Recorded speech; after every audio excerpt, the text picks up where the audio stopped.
children, I am your social science teacher Mrs. Lakshmi. Today's lesson is lesson number 3, Money and Credit in Economics. Now this is the time for recap. In the previous class we learned electronic transactions, role of the Reserve Bank of India and relationship between money and prices. Isn't it, children? You all understand those topics, children? Today's subject is functions of money, medium of exchange, unit of account, a store of value and credit. How is currency printed in India? First topic is functions of money. When money replaced the barter system, a lot of practical issues were solved. Money acts a medium of exchange, a unit of measurement and store of value and standard of deferred payments. It plays an important role in transactions. அதாவது partner சிஸ்டத்தில் ஒரு சில இஷ்யூஸ்லாம் இருக்குது. அந்த issues solve பண்ணுறதுக்காக தான் மணி நம்ம produce பண்ணுறோம், மணி நம்ம யூஸ் பண்ணுறோம் அப்படின்னு பார்த்தோம். இது ஒரு பரிமாற்ற ஊடகமாகவும் ஒரு கணக்கினை அழகாகவும் மதிப்புக்காக சேமிக்கிற பழக்கத்துக்காகவும் இது பணத்தினுடைய மதிப்பு நம்மளுக்கு கொடுத்துருக்காங்க. ஓகே, டூயினோ செஷன் மாதிரி ஒரு டாபிக் கொடுத்துருக்காங்க. அது டிஃப்ரெண்ட் கண்ட்ரிஸ் கொடுத்துட்டு அந்தந்த கண்ட்ரீஸில் என்னென்னலாம் கரன்சிஸ் யூஸ் பண்ணுறோம் அப்படின்றத பற்றி கொடுத்துருக்காங்க. ஃபார் எக்ஸாம்பிள் இந்தியா கண்ட்ரியில் என்ன கரன்சி யூஸ் பண்ணுறோம் அப்படின்னா அதனுடைய பேர் நம்ம என்ன சொல்கிறோம் அப்படின்னா ருப்பி. அதே பார்த்திங்கன்னா இங்கிலாண்டில் கரன்சி என்னவா சொல்கிறாங்கன்னா பவுண்டு. யூரோப்பியன் யூனியனில் கரன்சி ஈரோ, EURO ஈரோ சொல்கிறோம். கனடாவில் கரன்சியை டாலர் அப்படின்றோம். ஜப்பானில் கரன்சியை என், YEN ஹென் அப்படின்னு சொல்கிறோம். சைனாவில் currency yuan, YUAN yuan. Saudi அரேபியாவில் இது ரியால் அப்படின்னு சொல்கிறோம். ஆஸ்திரேலியாவில் கரன்சியை டாலர். மலேசியாவில் கரன்சியை ரிங்கிட். பாகிஸ்தானில் கரன்சியை ருப்பி சொல்கிறோம். ஸ்ரீலங்காவில் கரன்சியை ருப்பி சொல்கிறோம். ஸோ வேர்ல்டு லெவலில் ருப்பி அப்படின்ற வார்த்தையை 3 கண்ட்ரிஸ் யூஸ் பண்ணுறாங்க: India, Pakistan, Sri Lanka. Okay, next topic medium of exchange. Money should be accepted liberally in exchange of goods and services in a country. அதாவது ஒரு நாட்டில் அனைத்து பொருட்களும் அதனுடைய சேவைகளுக்கு பணம் தடையின்றி ஏற்கப்பட வேண்டும் அப்படின்றதுக்காக தான் மணி ஒரு மீடியம் ஆஃப் எக்ஸ்சேஞ்சாக இருக்குது. ஏன்னா பார்ட்டர் சிஸ்டத்தில் என்ன இஷ்யூஸ் இருந்ததுன்னு பார்த்தோம். ஒரு பொருள் வேணாம் அப்படின்னு நினச்சாங்கன்னா அதை கொடுத்துட்டு அவங்கக்கிட்டேருந்து வாங்க முடியாது. அதே இப்போ நம்ம மீடியம் ஆஃப் எக்ஸ்சேஞ்சாக மணி வச்சுட்ருக்கோம் அப்படின்னா நம்ம நினைக்கிற எல்லா பொருட்களும் நம்ம மணியை கொடுத்துட்டு வாங்க முடியும். அதனால தான் மணியை இந்த மாதிரி ஒரு எக்ஸ்சேஞ்சு இதுக்கு மீடியம் அப்படின்னாக்கா எல்லா பொருள்களும் நம்மளுக்கு அந்த சேவை பணம் தடையின்றி ஏற்கப்பட வேணும் அப்படின்ற ஒரு காரணத்துக்காக தான் இது மணி வச்சுருக்காங்க. நெக்ஸ்ட் டாபிக் பார்த்தீங்கன்னா unit of account. Money should be the common standard unit of calculating a country's total consumer goods, products, services etcetera. For example, if a book cost ₹50, it means that the price of the book is equal to 50 units of money. Money is used to measure and record financial transactions in a country.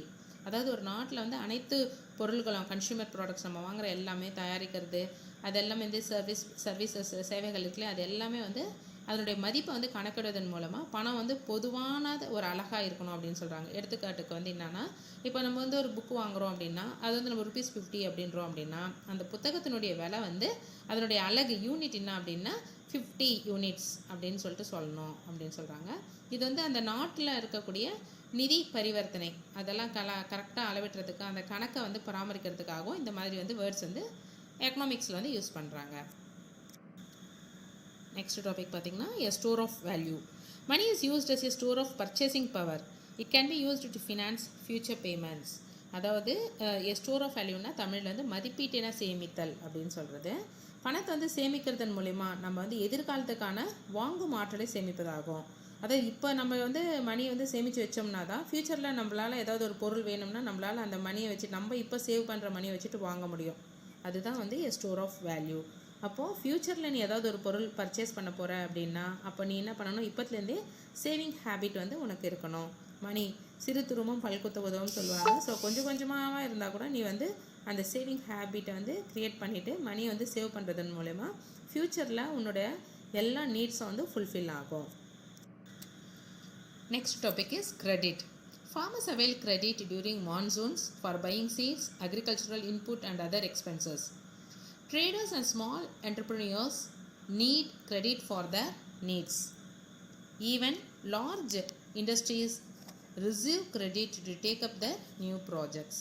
அதாவது கிரெடிட்னா கடன். விவசாயிகள் வந்து தங்களுக்கு தேவையான விதை, பொருள்கள், மற்ற செலவுகளுக்கான அதெல்லாம் வந்து பருவ காலத்தின் போது கடன் பெறுவதை வந்து நீங்கள் வந்து பார்த்துப்பீங்க. அதே போல் சிறு தொழில்கள் செய்கிறவங்க, ட்ரேடர்ஸ், வியாபாரிகள், அவங்க வந்து அவங்களுக்கு வந்து வியாபாரத்துக்காக கடன் பெறுவாங்க. பெரிய தொழில் நிறுவனங்கள், பெரிய லார்ஜ் ஸ்கேல் இண்டஸ்ட்ரீஸ் அந்த மாதிரி இருக்கிறது கூட அவங்க வந்து ஏதாவது புதுசாக ப்ராஜெக்ட் செய்கிறாங்க அப்படின்னா அதுக்கும் வந்து கடன் வாங்குவாங்க. இந்த மாதிரி நம்மளுக்கு தேவையான பணத்தை நம்ம மற்றவங்க கிட்டேருந்தோ இல்லை பேங்க் மூலயமாவோ அந்த மாதிரி வாங்குறத தான் என்னன்னு சொல்கிறோம் அப்படின்னா கிரெடிட். தமிழில் வந்து கடன். This credit is available from formal financial institutions like nationalized and private banks and cooperative banks. இந்த மாதிரி கடன் வந்து எங்கெங்கெல்லாம் வாங்கலாம் அப்படின்னு சொன்னாக்கா, எங்கெல்லாம் கிடைக்கும், எந்தெந்த நிறுவனம் கிட்ட கிடைக்கும் அப்படின்னா, முறைப்படி இந்த மாதிரி ஃபினான்ஷியல் நடத்துகிறவங்க ப்ளஸ் ப்ரைவேட் பேங்க்ஸ், அடுத்து நேஷனலைஸ்டு பேங்க், கவர்மெண்ட் பேங்க்ஸ், எல்லா இடத்துல அந்த கோஆப்ரேட்டிவ் பேங்க்ஸ், கூட்டுறவு பேங்க்லாம் இருக்குல்லையும் அங்கெல்லாம் இருந்தால் கூட நம்ம வந்து இந்த மாதிரி கடன் வந்து வாங்கலாம். இன்ஃபார்மல் ஃபினான்ஷியல் இன்ஸ்டிடியூஷன்ஸ், அதாவது வந்து இன்ஃபார்மல் அப்படின்னா முறைசாரா நிதி நிறுவனங்கள் அப்படின்றது. Micro credit is received through self help group அப்படின்றது என்னன்னா சுய உதவிக்குழுக்கள் மூலமாகவும் நம்ம இந்த மாதிரி வந்து சின்ன லெவலில், சிறிய அளவில் வந்து கடன் வாங்கலாம். As far as nationalized banks and cooperative banks are concerned, the interest to credit is comparatively lesser and there is guarantee for the pledged goods. அதாவது வந்து இந்த மாதிரி நாட்டுடைமையாக்கப்பட்ட இந்த வங்கிகள், கூட்டுறவு வங்கிகள் அந்த பொறுத்த மட்டும் கடனுக்கான வட்டி வந்து ரொம்ப குறைவு. நம்ம வைக்கிற பொருளுக்கு வந்து பாதுகாப்பு வந்து. Next topic is informal financial institutions. Informal financial institutions are easily approachable to the customers with flexible procedures, but there are issues like the safety of the items, pledged high rates of interest, and modes of recovery. அதாவது இந்த informal financial institutions மூலயமா வந்து நம்ம வாடிக்கையாளர்கள், கஸ்டமர்ஸ்லாம் வந்து ஈஸியாக வந்து எளிதாக வந்து போயிட்டு அவங்களுக்கு சாதகமாக எல்லாம் வந்து பேசுவாங்க. ஸோ இவங்கள வந்து ஈஸியாக போயிட்டு அவங்கள அப்ரோச் பண்ணிடலாம். ஆனால் அதே சமயம் வந்து அங்கே வந்து அதிக வட்டி வந்து அதிகமாக இருக்கும். அதே சமயம் வந்து நம்ம என்ன பொருள்களை அங்கே ப்ளட்ஜ் பண்ண போகிறோமோ, ஈடு வைக்கப்படுமோ, அந்த பொருள் வந்து பாதுகாப்பு, அதை வசூலிக்கிற முறை, அதெல்லாம் வந்து நிறைய வந்து இஷ்யூஸ் வந்து வருது. அதனால் வந்து இந்த financial institute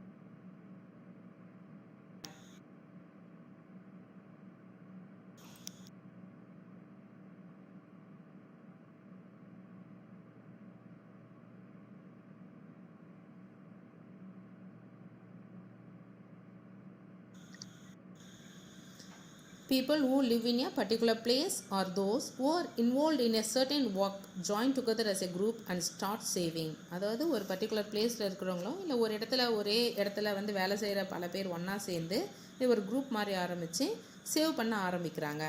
These are called as self-help group, shortly known as SHG. இதை தான் நம்ம என்னன்னு சொல்கிறோம் அப்படின்னாக்கா சுய உதவிக்குழு அப்படின்னு சொல்கிறோம். The nationalized banks provide help to these groups through microcredit. தேசியமயமாக்கப்பட்ட வங்கிகள் மூலமா இவங்களுக்கு மைக்ரோ கிரெடிட்ஸ் அப்படின்னா சிறிய அளவில் வந்து கடன் வந்து கொடுத்து உதவுது. Credit given through self help groups for street vendors, fishermen, especially women and the poor really make a difference in their life. இந்த மாதிரி வந்து சுய உதவிகள் மூலமாக யாருக்கெல்லாம் வந்து பணத்தை வந்து கொடுக்குறாங்க அப்படின்னாக்கா ஸ்ட்ரீட் வெண்டர்ஸ், தெரு ஓரமாக வியாபாரம் செய்கிறவங்க, நடப்பாதையில் வியாபாரிகள், ஃபிஷர்மேன்ஸ், மீன் வியாபாரம் செய்கிறவங்க. எஸ்பெஷலி இது வந்து இந்த லோன் வந்து உமன்ஸ்க்கு தான் வந்து கொடுக்குறாங்க. In Tamil Nadu, all the banks have 10,612 branches across the state. They carry on a total transactions of around 15 lakh crores rupees during the financial year 2017 to 2018. அதாவது தமிழ்நாட்டில் 10,612 பேங்க்ஸினுடைய பிரான்ச்சஸ் மூலயமா 2017 to 2018 அந்த வருஷத்தினுடைய கணக்கு பிரகாரம் கிட்டத்தட்ட 15 lakhs of crores rupees, 15 lakh crores rupees வந்து இந்த மாதிரி வந்து டிரான்சாக்ஷன் பண்ணியிருக்காங்க. இந்த மாதிரி நிதி உதவி கொடுத்து கடன் உதவி வந்து இந்த மாதிரி குழுக்களுக்கெல்லாம் கொடுத்துருக்காங்க. ஓகே சில்ட்ரன், இந்த லெசனுடைய டாப்பிக்கே பார்த்தீங்கன்னா மணி அண்ட் கிரெடிட். பணம் வந்து ஃபஸ்ட்டு நம்ம வந்து எப்படி யூஸ் பண்ணோம், பார்ட்டர் சிஸ்டம், அதில் என்ன இஷ்யூஸ் இருந்தது, அதற்கு பிறகு வந்து எப்படி காயின்ஸ் யூஸ் பண்ணோம், அடுத்து வந்து பேப்பர் மணி எப்படி யூஸ் பண்ணோம், ஏஷியன்ட் மணி என்னவாக இருந்தது, அந்த மாதிரியான நிறைய வந்து ஃபுல் அண்ட் ஃபுல் இந்த லெசன் வந்து மணியை பற்றி நம்ம தெரிஞ்சுக்கணும். அடுத்து வந்து கிரெடிட்னா என்னன்னு தெரிஞ்சுக்கணும். கிரெடிட் அப்படின்னா கடன் பெறுவது. அது வந்து ப்ரைவேட்டில், private banks, nationalised banks plus cooperative banks, இல்லை வந்து இந்த மாதிரி ஃபினான்ஷியல் இன்ஸ்டியூஷன்ஸ் இருக்குல்லையும் அங்கெல்லாம் கூட வந்து கடன் பெறுறதை பற்றியும் நம்ம இப்போ பார்த்தோம். சரி, இந்த மணி அப்படின்றது இந்த கரன்சின்னு சொல்கிறோம் இல்லையா, அது வந்து எங்கேருந்து நம்மளுக்கு கிடைக்குது அப்படின்றது தான் நெக்ஸ்ட் டாபிக். அப்போ next topic is how is currency printed in India. 1 rupee and 2 rupee notes were first printed in India in the year 1917. 1917ல இந்தியாவில் மொத கரன்சியை பிரிண்ட் பண்ணாங்க. அதனுடைய வேல்யூ என்ன அப்படின்னா 1 rupee and 2 rupee notes. The Reserve Bank of India is empowered to issue the Government of India notes since 1935. 1935ல தான் நம்மளுடைய Indian கவர்மெண்ட்டுக்கு வந்து ஃபுல் அண்ட் ஃபுல் இந்த கரன்சிஸ்லாம் சப்ளை பண்ணுறது, அது பிரிண்ட் பண்ணுற அப்படின்றத வேலையை பொறுப்புகள் யார்கிட்ட போச்சு அப்படின்னா ரிசர்வ் பேங்க் ஆஃப் இந்தியா கிட்ட போகுது. 500 rupee note currency was introduced later. அதற்கு பிறகு ஆஃப்டர் 1935 500 rupee notes வந்து பிரிண்ட் பண்ணுறாங்க. In 1940 1 rupee notes were issued again. திரும்ப 1940ல் இன்னொரு முறை வந்து 1 rupee note வந்து பிரிண்ட் பண்ணுறாங்க. Till 1947 நம்மளுக்கு சுதந்திரம் கிடைக்கிற வரைக்குமே இந்த currency notes with the image of King George 6 were in circulation. எல்லா கரன்சிலையுமே யாருடைய படம் இருந்தது அப்படின்னாக்கா ஜார்ஜ் 6 அந்த ராஜானுடைய படம் தான் இருந்தது. After independence government of India issued In 1925, the British government established a government press at Nashik in Maharashtra. 1925ல கவர்மெண்ட் ஆஃப் பிரிட்டிஷ் வந்து நாசிக் இப்போ இருக்கிற மகாராஷ்டிராவில் நாசிக் அப்படின்ற இடத்துல ஒரு ரூபா நோட்டுங்களாம் பிரிண்ட் பண்ணுற ஒரு ப்ரெஸ் வந்து ஆரம்பிக்கிறாங்க. கரன்சிஸ் வர் பிரிண்டட் 3 years later. 1925ல் ஆரம்பித்தாலும் 3 years கழிச்சு 1928லேருந்து அவங்க பிரிண்ட் பண்ண ஆரம்பித்தாங்க. In 1974 a press was started in Dewas, Madhya Pradesh. அதுக்கப்புறம் 1974ல் இன்னொரு இதே மாதிரி பிரிண்டிங் ப்ரெஸ் கரன்சியெல்லாம் பிரிண்ட் பண்ணுற ப்ரெஸ் ஒன்று ஆரம்பிக்கிறாங்க. நெக்ஸ்ட்டு மத்திய பிரதேஷ், அது எங்கே இருக்குது அப்படின்னாக்கா தேவாஸ் அப்படின்ற இடத்துல மத்திய பிரதேஷில் இருக்குது. அது வந்து security printing and minting corporations of India limited அப்படின்னு அதுக்கு வந்து பேர். In the 1990s, 2 more presses were started in Mysuru, Karnataka and Salboni in West Bengal. அதற்கு பிறகு 1990ல் அகைன் 2 ப்ரெஸ் ஆரம்பிக்கிறாங்க. ஒன்று மைசூர்லேயும் இன்னொன்று வந்து சல்போனிலையும் இருக்குது. இப்போ பார்த்தீங்கன்னா நம்மளுடைய இந்தியாவில் மொத்தம் வந்து கரன்சிஸை பிரிண்ட் பண்ணுறதுக்காக 4 பிரிண்டிங் ப்ரெஸ்ஸஸ் இருக்குது. One is Nashik in Maharashtra, second one is Dewas in Madhya Pradesh, third one is Mysuru in Karnataka, fourth one is Salboni in West Bengal. இந்த 4 பிரிண்டிங் ப்ரெஸ் மூலயமா தான் இந்தியன் கவர்மெண்ட் நம்மளுடைய தேவையான கரன்சிஸை ரிசர்வ் பேங்க் ஆஃப் இந்தியா மூலயமா வந்து பிரிண்ட் பண்ணி நம்மளுடைய நாட்டுக்கு விநியோகம் பண்ணுறாங்க.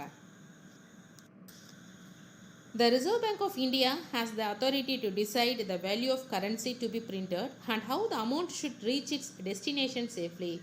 எவ்வளோ பணம் அச்சடிக்க வேணும் என்பதையும் அது எப்படி வந்து பாதுகாக்கிறது அப்படின்றத பற்றியும் எந்த இடத்துங்களுக்கெல்லாம் எடுத்து செல்லணும் அப்படின்றத பற்றி எல்லாமே வந்து முடிவு செய்கிறது யார் அப்படின்னா ரிசர்வ் பேங்க் ஆஃப் இந்தியா தான்.